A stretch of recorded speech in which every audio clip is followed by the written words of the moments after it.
又晒到个照。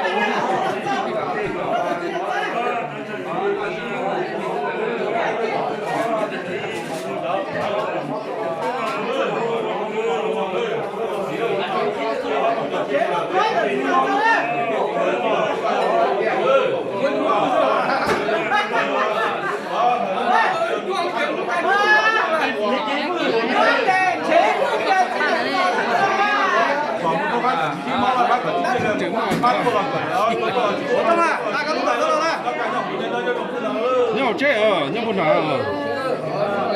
Bắt chạy lâu.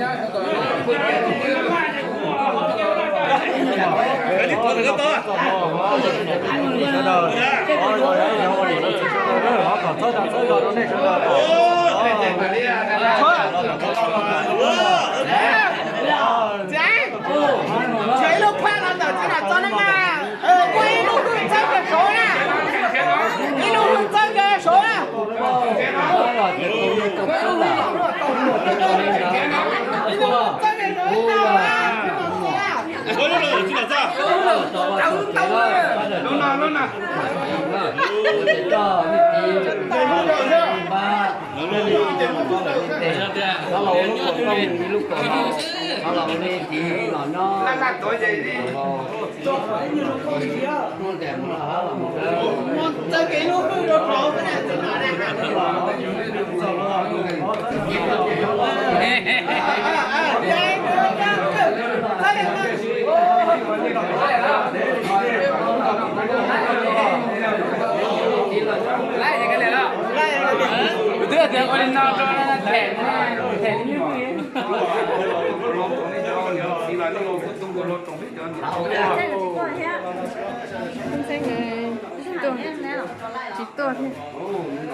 Khi tôi giờ rồi.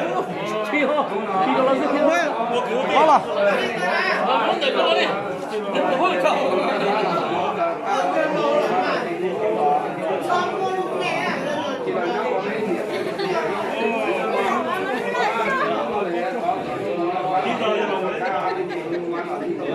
Vậy là bị chị ốc phương kia xong rồi không có.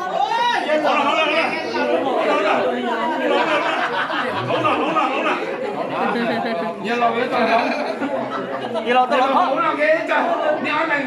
Rồi lắm này hả? Giờ lâu cơ. Còn lắm này có coi đó. Đúng không? Thì nó mình nào. Dạ. Rồi cha. Khi là sao đó đó? Khi là đâu đó?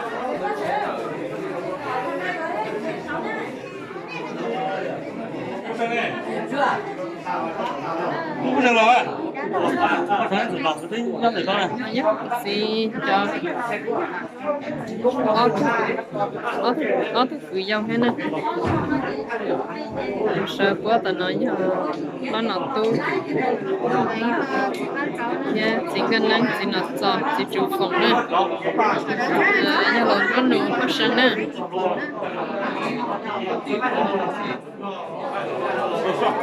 Hãy subscribe cho kênh Ghiền Mì Gõ để không